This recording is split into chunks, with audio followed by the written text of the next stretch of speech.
Shalom.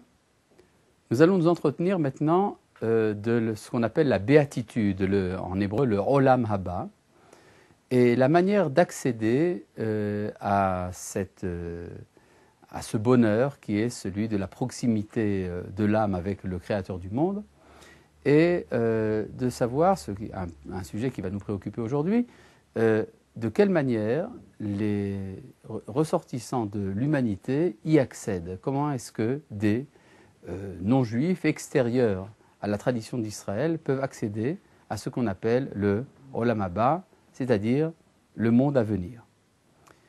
On pourrait dire qu'il y a dans la tradition d'Israël deux voies fondamentales concernant le devenir de l'homme vertueux, de l'homme sage.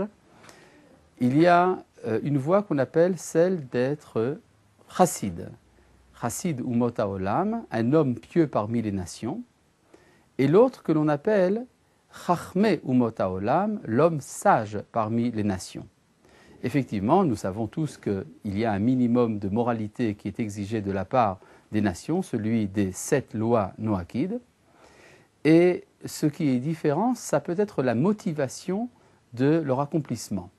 Certains sont motivés à accomplir les lois noachides pour des raisons de piété. Qu'est-ce que l'on entend par cela exactement ? C'est-à-dire qu'on reconnaît que dans la révélation faite à Israël, il y a également un contenu de loi, un contenu qu'on appelle les 7 commandements noachides, qui sont destinés à l'humanité.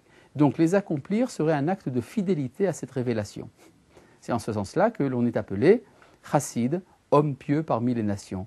Il suffit donc d'accepter ces lois au nom d'Israël pour devenir un membre de cette communauté humaine qui a part au Olam Haba, qui a part au monde à venir, ou en français on a l'habitude de dire la béatitude éternelle.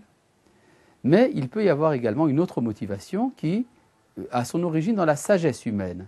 On pourrait dire un homme qui n'aurait pas forcément été mis à l'écoute du peuple d'Israël, mais qui est porté naturellement par son entendement, par son intelligence, par sa sagesse, à accomplir ces 7 lois noachides. Eh bien, Maïmonide l'appelle un sage parmi les nations, Chacham umot haolam.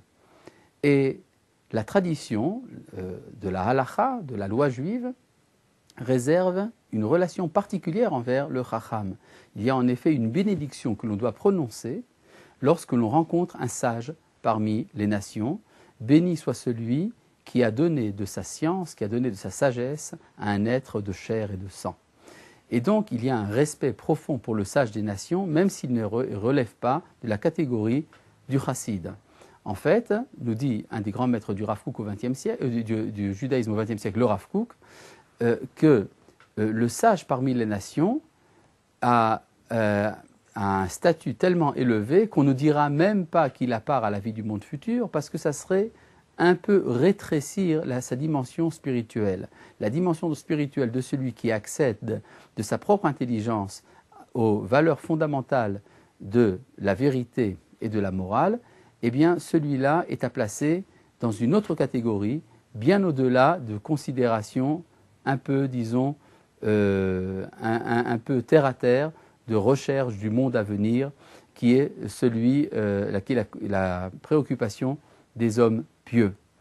Et donc, il y a d'une part le chacham, il y a d'autre part le chassid, le sage, et d'autre part le pieux. Il est intéressant de voir que dans la tradition, on attribue un statut supplémentaire au chassid, c'est celui de ger toshav, c'est-à-dire de résident non juif qui peut s'installer parmi le peuple juif sur sa terre, celui qui est toléré comme un membre, non pas du peuple juif, mais un membre de la population d'Eretz Israël, de la population du pays d'Israël, qui, parce qu'il est en accord avec la tradition d'Israël, peut y résider. Or, ce statut est réservé en particulier aux chassides et non pas aux sages. On pourrait se demander pourquoi, étant donné que le sage, comme nous l'avons dit, est situé bien plus haut que le chassid. Mais en fait, il y a ici un danger. Si une population veut résider au sein du peuple juif, nous préférons que cette population ait un engagement spirituel envers la tradition d'Israël, sans quoi il risque d'y avoir conflit d'ordre national. Si la connaissance de la morale n'est pas ancrée dans l'héritage de la tradition, il peut s'autonomiser et entrer en rivalité avec la parole prophétique. C'est la raison pour laquelle le statut de ger toshav, d'étranger résidant parmi les Hébreux, est réservé au chassid, celui qui rapporte son comportement à la tradition prophétique, et non pas au sage, avec toute sa grandeur, qui ne connaît la vérité que par son intuition personnelle. Shalom.